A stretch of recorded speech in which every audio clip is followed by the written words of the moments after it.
आखिरकार सऊदी अरब के आगे यूएई की हवा टाइट हो गई। हजरात, मैंने आपको बताया था कि सऊदी अरब और यूएई के बीच यमन में टकराव है। अब यमन के अंदर यूएई पूरी ताकत से अपने लड़ाके और आतंकवादी संगठनों को पैसा देकर भेज रहा था कि जाओ कब्जा करो। सऊदी अरब बार बार चेतावनी दे रहा था यूएई को कि ऐसा मत करो और अपने लड़ाके को निकालो। इसके बाद सऊदी अरब ने जब वार्निंग दे दी तो उसके बाद यमन के पोर्ट पर सऊदी अरब ने हमला किया। विजुअल ये है,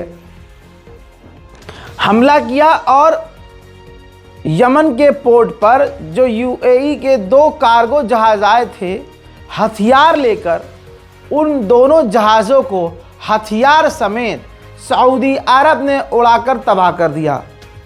ये यूएई के लिए बड़ा झटका था कि यूएई के ऊपर डायरेक्ट हमला अब सऊदी कर रहा था। इसके बाद मैं आपको आगे बढ़ने से पहले, जब सऊदी अरब ने यमन के अंदर यूएई को निशाना बनाया है, उन तमाम हमलों का मंजर दिखाना चाहता हूं। देखिए,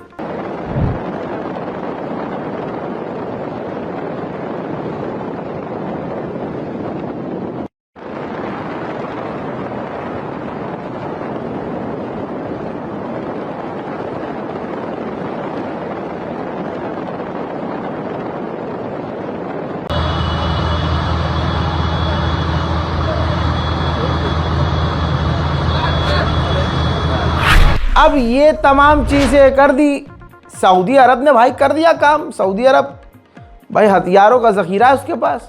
इसके बाद 24 घंटे का उसने, ये देखिए लेटर हेड दिखा रहा हूँ आपके सामने, सऊदी अरब ने अपने ऑफिशियल लेटर हेड पर यूएई को धमकी दी, खुल्लम खुल्ला यूएई का नाम लेके, और यूएई को कहा 24 घंटे के अंदर यमन से बाहर निकलो, वरना उसके बाद जो हम कार्रवाई करेंगे मुन्ना वो तुम झेल नहीं पाओगे। इसके बाद यूएई को समझ में आ गया कि भाई सऊदी अरब तो सऊदी अरब है, मैं इजराइल के साथ मिलकर भी ये खेल नहीं खेल पाऊंगा।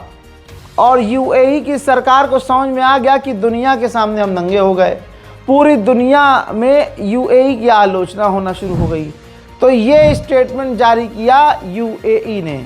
उसके बाद जी हाँ, सरकारी तौर पे यूएई ने खुद कहा, ऑफिशियली स्टेटमेंट जारी करके, कि हम खुद अपने आप यमन से बाहर निकल रहे हैं।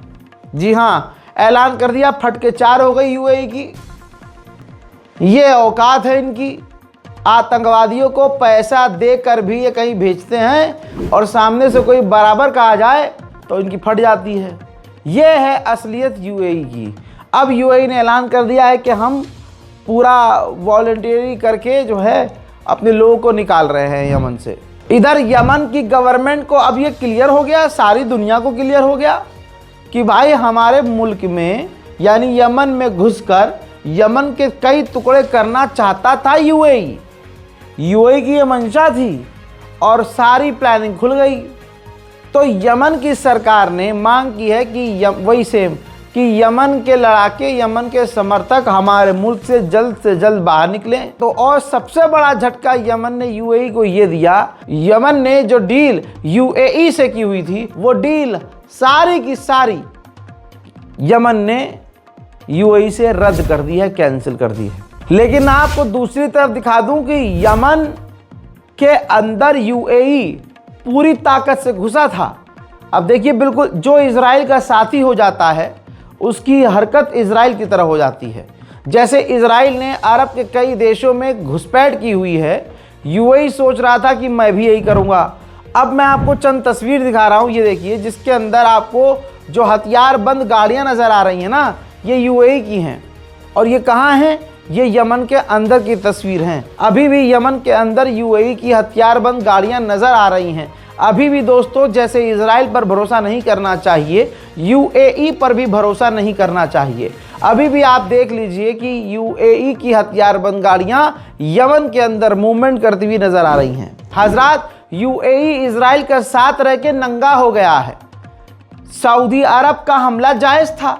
भाई मान लीजिए सऊदी अरब और यमन दोस्त हैं और यमन में अगर तीसरा देश घुसपैठ कर रहा है तो सऊदी अरब तो मदद को आएगा ही। ये एक सिंपल एग्रीमेंट है भाई, यही होता है डिफेंस एग्रीमेंट, यही होता है। अब जब सऊदी अरब ने वार्निंग दे रखी थी यमन को कि भैया बाहर निकलो, घुसपैठ मत करो, और जब हथियार लाद लाद कर भेजे यूएई ने तो सऊदी ने हमला कर दिया उस पर। गलत तो कुछ नहीं किया। अब भड़क गया है यूएई का ऑफिशियल, ठीक है, चोर की दाढ़ी में तिनका, देखिए हरामीपने की इंतहा।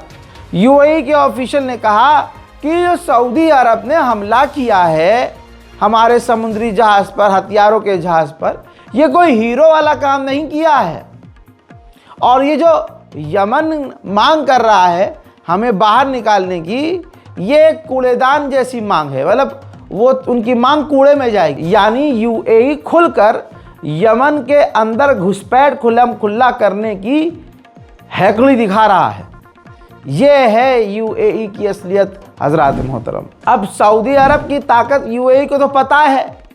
फिर कई घंटे मीटिंग चलने के बाद यूएई ने ये लेटर जारी किया और दुख जताया कि सऊदी अरब ने जो हमारे जहाज़ पर हमला किया है, हमें इस चीज़ से काफ़ी दुख हुआ है। हमने सऊदी अरब के ख़िलाफ़ कोई एक्शन नहीं लिया है, ना हमारा कोई भी कदम सऊदी अरब के ख़िलाफ़ था, ना हमारी कोई मंशा सऊदी अरब के ख़िलाफ़ है।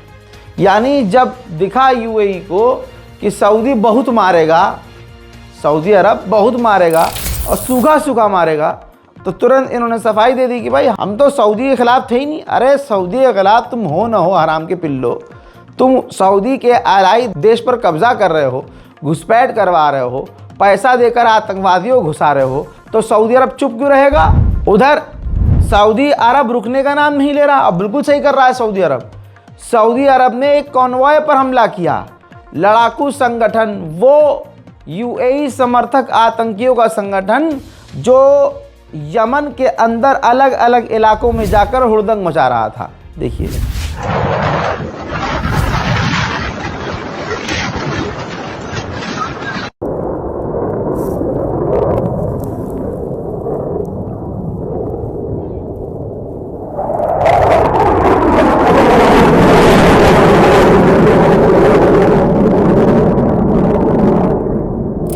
साउथर्न ट्रांजिशनल काउंसिल STF, ये वो ग्रुप है जिसे यूएई ने भेजा है यमन के अंदर।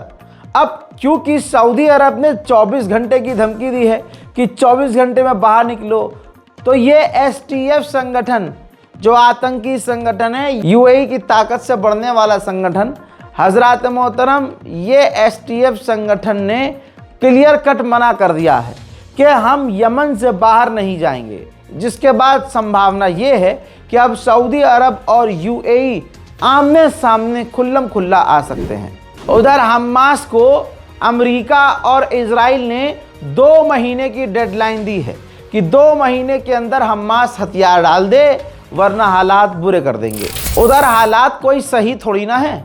ज़रा इस मंजर को देखिए, आसमान की ऊंचाइयों पर देखिए धुआं और मलबा उछल रहा है।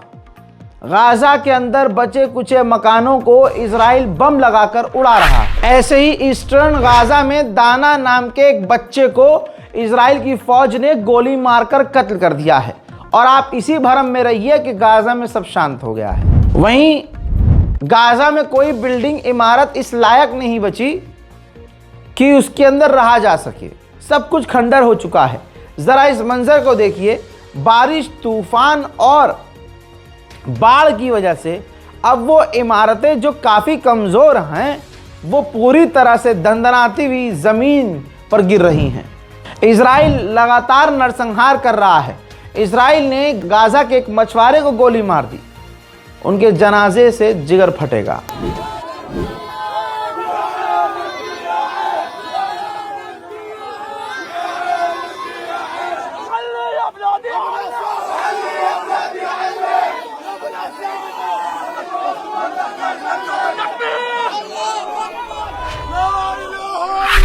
वहीं मेरे दोस्तों, गाजा के अंदर अपनी नंगी आंखों से तबाही देखने के लिए बिजनेस शुरू हो चुका है। ये देखिए, गाजा की तबाही आंखों से देखने के लिए यहूदी लोग बिजनेस चला रहे हैं भाई। टेलीस्कोप लगा रखा है, दूरबीन लगा रखी है, और वो चंद रुपये में यानी चंद डॉलर में लाइन लगी हुई है और गाजा की तबाही दिखाई जा रही है उन्हें। फिलिस्तीनी बच्चों तक को इजराइल की सेना आज भी गिरफ्तार कर रही है, बच्चों को। यही इनकी मर्दानगी है।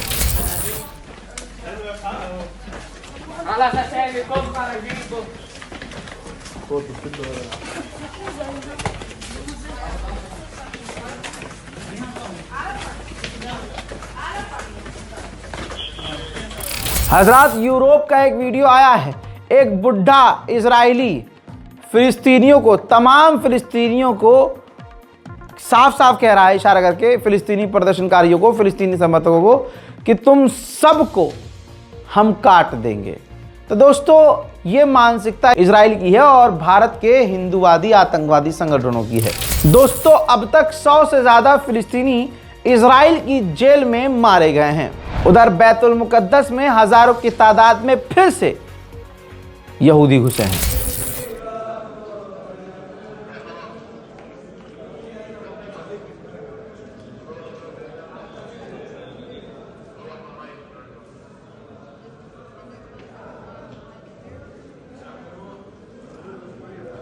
उधर UNRWA ह्यूमन राइट संगठन जो गाजा के लिए काम करने वाला है, जिसका दफ्तर फिलिस्तीन में है, जेरूशलम में है, इजराइल ने ऐलान कर दिया है, लॉ पास कर दिया है कि इस UNRWA के दफ्तर की हम पानी और बिजली दोनों काट रहे हैं। इजराइल के फाइनेंस मिनिस्टर ने ऐलान करके कहा है कि अमेरिका की सरकार ने हमें सपोर्ट कर दिया है वेस्ट बैंक पर कब्जा करने के लिए। और दोस्तों, ये बात हकीकत है। वहीं अमेरिका ने UN में इजराइल का साथ दिया है, जो उसने सोमालिया लैंड पर कब्जा किया है।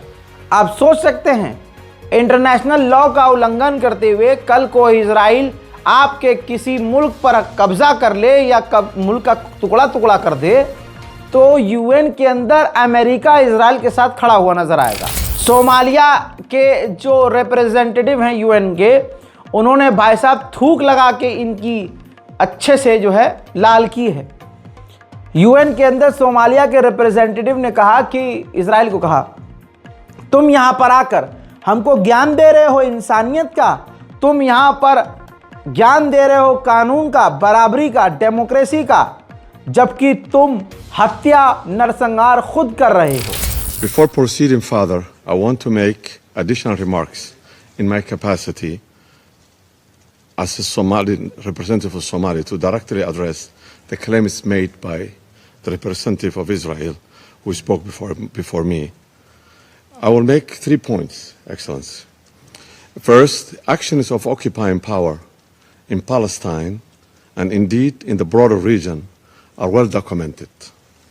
These actions constitute clear violations of international law. इसी UN की मीटिंग के दौरान बर्तानिया ने भी इजराइल के मुंह में मुंह दिया है और कह दिया है कि हम सोमालिया लैंड को मान्यता नहीं देंगे। वहीं सोमालिया के राष्ट्रपति तुर्की पहुंच गए हैं रजब तैयब एर्दोगान से मिलने के लिए। यही मुद्दा है। ऐसे जिस तरह से सोमालिया का 2 टुकड़ा कर दिया गया इजराइल के द्वारा, उसकी शिकायत लेकर तुर्की पहुंचे हैं सोमालिया के राष्ट्रपति। रजब तैयब एर्दोगान बुरी तरह से भड़क गए हैं। शिकायत सुनने के बाद उन्होंने बयान जारी किया और कहा कि हम सोमालिया के साथ हैं और सोमालिया का टुकड़ा करना यह बर्दाश्त नहीं किया जाएगा। सोमालिया लैंड को हम मान्यता नहीं देंगे। इजराइल गाजा के अंदर जेनोसाइड कर रहा है, नरसंहार कर रहा है और तमाम अंतर्राष्ट्रीय कानूनों को तार-तार कर रहा है। Somali'nin birlik ve bütünlüğünün her şart altında muhafazası bizim için öncelikli meseledir. İsrail'in Somaliland'i tanıma kararı gayri meşrudur ve kabul edilemez. अभी दोनों कुत्ते अमेरिका में मौजूद हैं और पहले कुत्ते यानी नेतन्याहू ने डोनाल्ड ट्रंप पर प्रेशर बनाना शुरू कर दिया है कि गाजा के अंदर तुर्की को न भेजें। हजरात, Canada, France, Finland, Iceland, Japan, Norway, Sweden, Switzerland और यूके, इन तमाम देशों ने चिंता व्यक्त की है और कहा है कि गाजा के अंदर जो ह्यूमैनिटेरियन एड है वो नहीं पहुंच रही है और इंसानियत खतरे में पड़ रही है। इंसानों की बेसिक नीड्स पूरी नहीं हो पा रही है, खाना पानी मिल नहीं पा रहा है, दवाइयाँ मिल नहीं पा रही हैं, चिंताजनक उनके हालात हैं। हजरात, मैं शुक्रगुजार हूँ इन देशों का, चाहे ये कितने भी हरामी हों, लेकिन सोचिए अरब तो चुपचाप बैठा है, मुस्लिम देश तो बिल्कुल चुपचाप बैठे हैं। सोच के देखिए हाल क्या है। हजरात, हमने कल आपको बता दिया था कि आपकी जो भेजी हुई मदद थी, हमने वो कल मतलब परसों हमने मदद भेज दी है। हालात इतने बदतर हैं कि मंजर में आपको कई सारी वीडियोस तो मैं दिखा ही नहीं सकता, क्योंकि अगर मैं दिखाऊंगा तो मेरा चैनल डिलीट कर दिया जाएगा। तो गज़ा के इतने हालात हैं, कम बोलना ज़्यादा समझने वाली ये भी स्थिति है। तो अगर गाज़ा और फ़िलिस्तीन की मदद के लिए जिगर में थोड़ा सा मतलब हिम्मत है, दम है, अल्लाह की राह पर कुछ करने का हौसला है, तो इस बारकोड का इस्तेमाल कीजिएगा। हालांकि ये बारकोड ज़्यादातर काम नहीं करता है, तो बारकोड के ही नीचे अकाउंट डिटेल है, IFSC कोड है, बैंक डिटेल है, अकाउंट नंबर है, अकाउंट होल्डर का नाम अली रज़ा है। जब वो आप डिटेल डालेंगे तो फ़ोन में आपके अली रज़ा आ जाएगा, और सेविंग अकाउंट है। तो कोशिश कीजिएगा कि एक टाइम का खाना आपके अगर नाम हो जाए आपके नाम से, तो आपको सुकून से कब्र में जो है 2-4 कीड़े कम हो जाएंगे, क्योंकि हमारे गुनाह हमें मालूम है ना भाई। मैं तो यही सोच के कुछ न कुछ कर रहा हूँ। आप साथ नहीं भी देंगे तो अल्हम्दुलिल्लाह मेरी टीम मेरे पास ऐसी है कि हम कुछ न कुछ तो करते रहेंगे।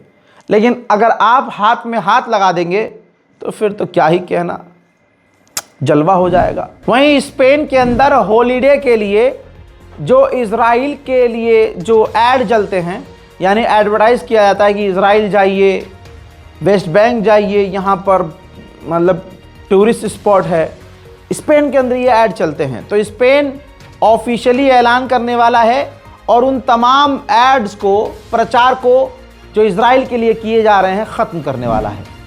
वहीं लेबनान के ऊपर इज़राइल के जेट लगातार उड़ते हुए नज़र आ रहे हैं। हजरात, लेबनान की पत्रकार को इज़राइल किस तरह से डराता है, ब्लैकमेल करता है, सोचिए। लेबनान की एक महिला पत्रकार जो लेबनान के अलग अलग इलाकों में इज़राइल को रिकॉर्ड कर रही है, इज़राइल की हरकतें दुनिया को दिखा रही है। इज़राइल पता क्या कर रहा है? इज़राइल का ड्रोन उस महिला को ऊपर से रिकॉर्ड कर रहा है, फोटो खींच रहा है ऊपर से, और इस तरह से उनके ही फ़ोन पर उन्हीं की फ़ोटो आसमान से खींच कर भेज रहा है और अरबी में धमका रहा है कि हम तुम्हें 24 घंटे देख रहे हैं, हमारी नज़र तुम पर है, हम बस हल्का सा फायर करके तुम्हें उसी वक्त ख़त्म कर सकते हैं। यह है हिंदुओं का पसंदीदा इज़राइल। हज़रात मोहतरम, ख़बर यह है कि सीरिया के अंदर और लेबनान के अंदर जिन जिन ज़मीनों जहाँ जहाँ इज़राइल का कब्ज़ा है, उन ज़मीन पर इज़राइल अपनी फ़ौज के लिए अस्पताल बना रहा है। तो आप सोच सकते हैं कितना लंबे समय तक के लिए, यानी परमानेंट इज़राइल सीरिया और लेबनान में बसने के लिए काम कर रहा है। दोस्तों, वहीं अज़रबैजान ने भी आखिरकार सोमालिया का साथ दिया और सोमालियालैंड को मान्यता देने से इनकार कर दिया। हजरात, उधर जो यमन और यूएई के बीच टकराव हो रहा है, जो यूएई ने अपने आतंकवादी संगठन को अंदर भेजा है कब्जा करने के लिए, इस मामले में सऊदी अरब और यूएई आमने सामने आए, जो शुरू में आपको बताया। इस मामले में कतर ने सऊदी अरब और यमन का साथ दिया और कहा कि यूएई को यमन से बाहर निकलना चाहिए। आप सोचिए, 20 ह्यूमैनिटेरियन ऑर्गेनाइजेशन को इजराइल ने ब्लैकलिस्ट कर दिया, बैन कर दिया कि ये गाजा नहीं जा सकते। बताइए, यानी जो ह्यूमैनिटेरियन ग्राउंड पर काम करने वाले संगठन हैं वो गाजा ही नहीं जा सकते। ये हाल गज़ा का है। मिडिल ईस्ट स्पेशल रिपोर्ट में इतना ही। बहुत लोग कहते हैं, रज़ा भाई वीडियो छोटा बनाया करिए, मुन्ना तुम्हारे रील पर, तुम्हारे स्टेटस पर लगाने के चक्कर में मैं बड़ी बड़ी खबरें छोड़कर वीडियो को छोटा करके चूतड़ हिलाने वाले वीडियोस तो नहीं बना सकता छोटे छोटे। माफ़ करना, 30 सेकंड में मैं आपको क्या बताऊंगा। स्टेटस पे 30 सेकंड और 1 मिनट का स्टेटस लगता है, तो स्टेटस पे तुम्हारे लगाने के लिए हम अपनी खबर ही छोटी कर दें? मुंह लाओ अपना, डाले तुम्हारे मुंह में उंगली। अकल से पैदल हो क्या? देखना है देखो, नहीं देखना मत देखो। मैं अपने व्यूअर्स के साथ धोखा क्यों करूं भाई? बहुत हैं यूट्यूबर, चैलेंज कर रहा हूं, जितनी भर भर कर मैं एक वीडियो के अंदर खबर देता हूं, उतने कंटेंट वो पूरा दिन दिखाते हैं और अपना पूरा 2-3 दिन निकाल देते हैं। दूसरे यूट्यूबर वो अपने 8-10 मिनट की वीडियो में 2-3 खबर देते हैं, और आपका ये नौकर, आपका ये छोटा भाई एक वीडियो के अंदर आधा आधा मिडिल ईस्ट कवर कर देता है भाई। तो फर्क तो है भाई। तो हम रील वाले नहीं हैं भाई, हमें यूट्यूब वाला रहने दो, मुझे आपका रहने दो, मेरे अपनों का रहने दो, मेरी ऑडियंस का रहने दो। वस्सलाम।